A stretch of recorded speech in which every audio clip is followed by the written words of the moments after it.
Hey y'all, Billy from Permapastures Farm. All right, it's process day, but not for these guys. We got some guinea hogs up the hill there. Might be able to see them. Now, before we get into this, I want to make sure, look, there's things on YouTube I can't show you, but if you want to see it, you got to go over to Patreon as far as the dispatching and all that part. No way I'm going to be able to put that up here, so there's your opportunity to see it. But before I do this, just like I explained to James and Ashley who are with us, you just saw them in the previous video, that this is a very solemn, sacred act. We don't do it flip. We have the highest and utmost respect for these animals. And if you don't, you probably ought to just go buy your meat under plastic in the store. So, you know, that's what's up. So, what I want to point out, because there's a preparedness component to everything we do these days. These pigs here, you see, these littler pigs, these are for one sole purpose. They're for meat. The guinea hogs up there are for one sole purpose, for fat. Danny from Deep South, it's funny, we never even talked about this, but both of us, in our own way, had a systematic way of doing this, is that these pigs up there, we're gonna extract a ton of fat off of them. Now, we are gonna get some meat, and frankly, it's not gonna be a lot of meat, but it's gonna be the best pork you've ever tasted in your life, at least in my view. Perfect in every way. There just ain't a whole lot of it. But their virtue is that with very, very, very little feed, we're able to stack a ton of fat on them. From the preparedness component, remember, we've talked about it before, that the one thing that everybody overlooks, we think about our carbs, we think about our protein, nobody thinks about fat, which is 9 calories per gram, whereas the other two are just 4. So that's what we're going to get down to. Now, check this video out, this older one, and how to process these animals from start to finish. It's our most comprehensive processing video. In the future, we're going to produce some. It's just not a good instructional tool to do it on these guys. We'll give you the highlights, but if you want to know more details about how we do it, go back and see that video we just talked about. All right, with that said, it's time to take this M&P 15, go up here, do what we got to do, get them down the hill, over there, onto the gambrel, and then we'll, like I said, we'll give you the highlights. All right, as best you can, you want to have the animals you're going to process fast the night before. With the grazing animals or on a homestead, you may not have that option. So you just do what you can. Now, what I got in here is the morning rations for these guys, which is basically some bread, food scraps. Remember, we don't spend anything to feed our pigs, and that's a whole nother video unto itself. But what I'm doing is 2 things at the same time. These guys are, as you can tell, making a little bit of racket. I'm gonna get them fed, but at the same time, it's having a Pavlovian effect on the guinea hogs up the hill. So I can get their attention a whole lot easier when I go up there with a bucket.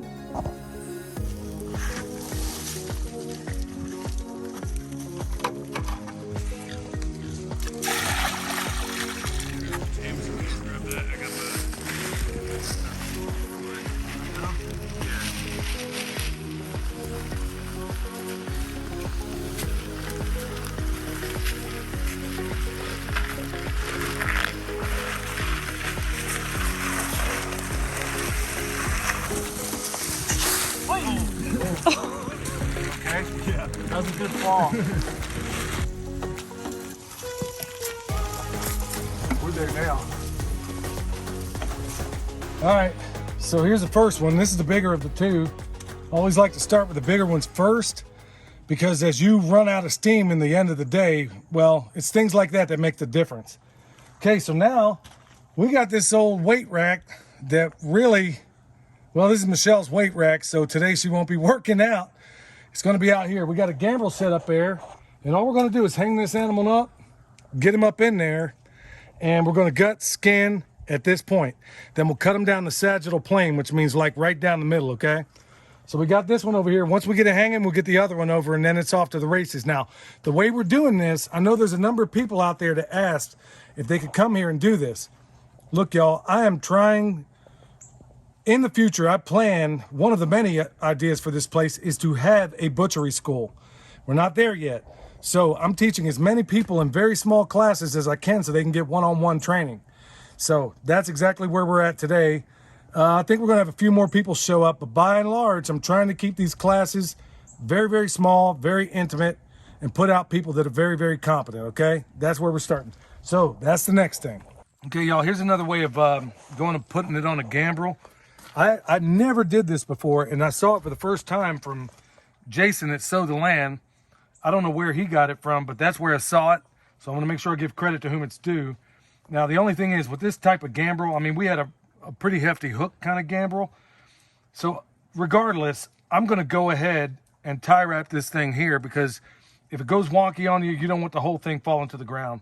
I've never done this before, but I got to say, I like it a whole lot easier than cutting the tendon so far.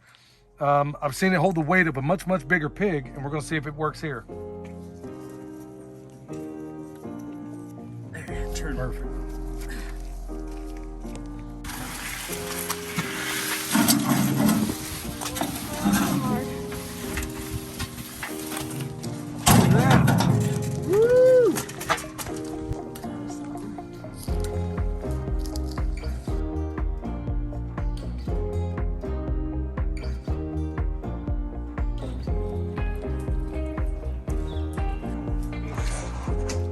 It's like you can, Ashley's doing all this and there's footage and you have your like, Really appreciate you. this is, you know, don't expect to be a master butcher, but Yeah. just by watching once, look how much further Yeah. ahead of the game you are. For sure.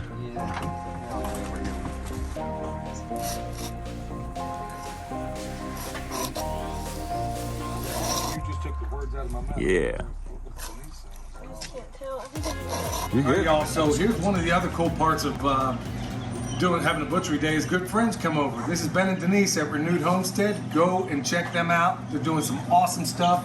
They're building a homestead from the ground up with an old farmhouse, the whole 9 yards. We've talked to them numerous times, but there's a lot of people that haven't yet seen what they're doing. And all you folks that are hitting me up like, how do we get started? We're right out of the gates. We don't know what to do. These are the ones you want to check out because they're doing that very thing. And check out their whole story. Believe me, they're great, wonderful friends for a reason. Well, what did y'all bring us today on Butchery Day? We actually brought you Bielefelder chicks. And we chose the Bielefelders for a few different reasons. The main reason is, for those of you that have a Barred Rock roosters, you know that Barred Rock roosters aren't the nicest roosters. We like the hens, don't like the roosters. So we will be processing our roosters because they're mean. And I did a lot of research, and the Bielefelders, yes, say that 3 times fast, are really gentle. They're supposed to be really gentle. They actually recommend the roosters for kids. So we went ahead and got several of them so that we could start raising them. One of the great advantages too is you can auto-sex them. So this is a female, and how you can tell is that chipmunk stripe, the dark chipmunk stripe down her back. And then the roosters have the white patch, and you notice they don't have the dark stripe. So there, you could tell them right away. They are really great foragers.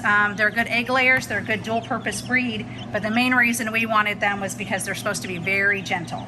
So we picked up some, and we brought y'all 10 chicks. Awesome, because we're looking to get some new genetics down the hill where we are. Folks, this is why you want to know folks around you. You want to know, believe me, they're out there because we mutually aid one another. And in these times where things are only going to get tougher, it's when you have these relationships that only make things stronger. So they come over to help us butcher. We give them some meat because honestly, every one of these freezers is practically filled to the brim. So A good problem to have. yeah, well, that's a great problem to have. But also, I need the fat off those pigs, as we stated earlier. But they could also use the meat. So they're going to taste some of the best pork, in my opinion, on planet Earth. At the same time, we get the fat. Same time, we deal with the problem that we have in the future. Same time, bring over some birds that we need to change up the genetics on. How cool is that, y'all? So go check them out, Renewed Homestead. We're going to get hot butchering here in a minute. So now that we got them here, we're going to dip their beaks and stick them in. Yeah, well, they probably don't need their. Well, we'll show them where They're the already water is, adapted? but they're already adapted. Yeah, this is their second week. They are actually 2 weeks old today. Yep. So, Awesome. yeah. All right, come on, sweetheart. Oh, I know you, good girl. Come on, sweetheart. Yours or hers? I don't know. It's mine. Okay, I was wondering, what is this thing doing? It's odd that you have the same ringtone. Man, they're so And big. one thing that is recommended when you have chicks, try to pick them up from underneath, because if you go above, that's what predators do, so they get a little more freaked out. So if you can, pick them up underneath when you have chicks. So just a quick tip. I like to be picked up underneath too. There you go. But there's really not much on the skirt steak on these. This is our grind pile. That's where we're gonna put that. So James, I'm gonna have to get where you are. Okay, first thing is we gotta ask ourselves: do we want T-bones in here? If we do, we're gonna leave this tenderloin in. If we don't, we're gonna take it out. The best way of going about it for a homestead is that I can get baby back ribs out of this if I take the bone all the way out. If I leave the bone in, I only get one set of ribs, but this way I can get two set of ribs, and all my pork chops will be boneless. So if you do one, you can't do the other. Just yanking it out like you would on a big pig. Just kind of, you're using the tip of your knife on just about every cut. There we go. That works. All right, y'all, here we go. Long day. We got 2 of those guinea hogs in there, and what I got here is a whole bunch of fat that needs to get rendered. Got a bunch of leaf lard. Ben, he's got a bunch of different cuts. There's a bunch in there. And then we got a nameless person on the side here that came over, helped out. He's done an awesome job as well. And also Strand Farm, don't forget them.